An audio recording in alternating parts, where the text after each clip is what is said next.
আসসালামু আলাইকুম রহমতুল্লাহি ওবারাকাতু। আজকের ভিডিওতে সবাইকে স্বাগতম। আজকে আমরা অনার্স ফোর্থ ইয়ারের খুবই সহজ একটি সাবজেক্ট।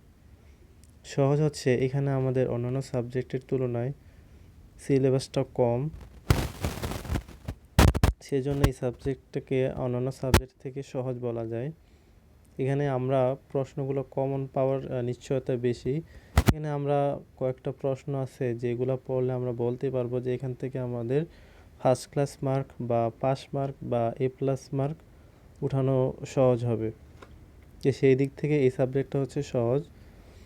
তো আজকের আমরা হাইড্রোজেন ডাইনামিক এই সাবজেক্টের সাজেশন নিয়ে আলোচনা করব। তো প্রথমত আমি দেখাবো যে আমি এই সাবজেক্টটা নিয়ে একটু অ্যানালাইসিস করছিলাম। এই সাবজেক্টটার বিগত সালে কি কি প্রশ্ন এসেছিল সেগুলো নিয়ে আমরা অ্যানালাইসিস করছিলাম। তো এখানে আমরা 2015 থেকে 2020 সাল পর্যন্ত অ্যানালাইসিস করছিলাম।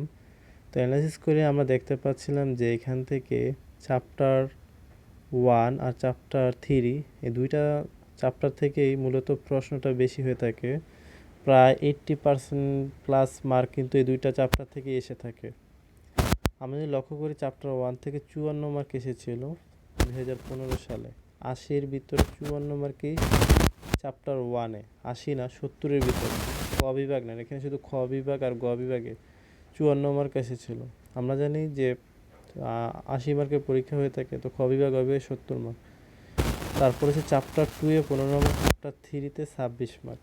শুধুমাত্র চ্যাপ্টার 1 আর চ্যাপ্টার 3টা যদি আমরা লক্ষ্য করি, যে 16তে আসছিল 36, 48, 17তে আসছিল 23, 43, 18তে আসছিল 54, 24, মানে চ্যাপ্টার 1 আর চ্যাপ্টার 3। তারপর হচ্ছে 19, 20, 21 সবগুলো সালেই আমরা দেখতে পারবো যে চ্যাপ্টার 1 আর চ্যাপ্টার 3 থেকেই মূলত কোশ্চেন হয়ে থাকে। যে সালে চ্যাপ্টার 1 থেকে বেশি আসবে ওই সালে চ্যাপ্টার 3 থেকে কম আসবে। ঠিক আছে, তো এই দুইটা চ্যাপ্টার যদি আমরা পড়ি তাহলে আমাদের প্রায় 70 প্লাসের মতো মার্ক কমন এসে যায়। ঠিক আছে, তো সেদিক বিবেচনা করে আমি এই সাজেশনটা তৈরি করেছি, শর্ট সাজেশন। ঠিক আছে, এখান থেকে আপনারা অনায়াসেই বলতে পারেন এখান থেকে আপনাদের কমন আসবে। ঠিক আছে, এর বাহির হওয়ার সম্ভাবনা নাই। যদি ব্যতিক্রম হয়ে থাকে তাহলে কিছু করার নেই, তবে সচরাচর এখানে চ্যাপ্টার 1 আর চ্যাপ্টার 3 যদি আমরা পড়ি তাহলে আমাদের এ প্লাস মার্ক উঠে যাবে, আমাদের এ প্লাস মার্ক উঠে যাবে। আর যদি আমাদের মধ্যে অনেকে আছে যে আমরা শুধুমাত্র পাস করার জন্য পরীক্ষা দেব বা ফার্স্ট ক্লাসের জন্য পরীক্ষা দেব, তাহলে শুধু চ্যাপ্টার 1টা করব আর চ্যাপ্টার 2টা করব। চ্যাপ্টার 2 থেকে মাত্র 3টা কোশ্চেন আছে, 3টা কোশ্চেন থেকে একটা কোশ্চেন কমন পাবেন 100%। যেমন এই যে বার্নৌলির সমীকরণ, হেলমহোল্টজ সমীকরণ, তারপরে বয়েলের সূত্র, এই যে এখানের ম্যাথ আছে, এই 3টা থেকে একটা কোশ্চেন মানে 10 মার্ক 100% কমন আসবে। তো আমরা যারা পাস করার জন্য বা ফার্স্ট ক্লাসের জন্য প্রিপারেশন নিব, সেক্ষেত্রে আমরা বলতে পারি যে চ্যাপ্টার 1 আর চ্যাপ্টার 2 পড়লেই এনাফ। আর যদি আমরা এ প্লাস মার্কের জন্য পড়াশোনা করি তাহলে এখান থেকে চ্যাপ্টার 1, চ্যাপ্টার 3, চ্যাপ্টার 2, এখানে টোটাল 31টা কোশ্চেন আছে, মাত্র 31টা কোশ্চেন। 31টা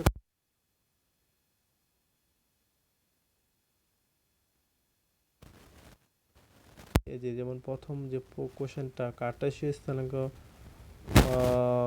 অবিচ্ছিন্নতার সমীকরণ বর্ণনা ও প্রমাণ করো, 2015-17 সালে এসেছিল। তার মানে এই না যে আর কোনো সাল এসে নাই, অনেকগুলো সাল এসেছিল। আমি শুধুমাত্র 15-16 এখানে দিচ্ছি যাতে এটা বের করতে সহজ হয়। আর এই যে গ, এটা হচ্ছে গ বিভাগ এসেছিল। তারপর 2 নাম্বারও 2020 সালে এসেছিল, এটাও গ বিভাগের জন্য। তারপর 3 নাম্বার, এটা খ বিভাগের জন্য। এটা যেগুলো 3 স্টার সেগুলো আমরা বেশি গুরুত্ব দেব। 3 স্টারগুলো হচ্ছে 99.9999%। ঠিক আছে, তো আপনারা এগুলো দেখে নেবেন ভিডিও স্কিপ করে। আমি সবগুলা পড়ার আমার এখানে শুধু শুধু সময় নষ্ট হবে। তো এখানে যা আছে সবগুলোই হচ্ছে ইম্পর্টেন্ট। ঠিক আছে, আপনারা যারা অন্য জায়গায় পড়াশোনা করছেন, কোচিং করছেন বা নোট করছেন, তো এগুলো হচ্ছে নোট করে নেবেন আগে আগে। আর এগুলো যদি হ্যান্ডমেড লাগে তাহলে আমাকে কমেন্ট করবেন, ইনবক্স করবেন, আমি হ্যান্ডমেড দেবো। ঠিক আছে, তো এই ছিল সাজেশন।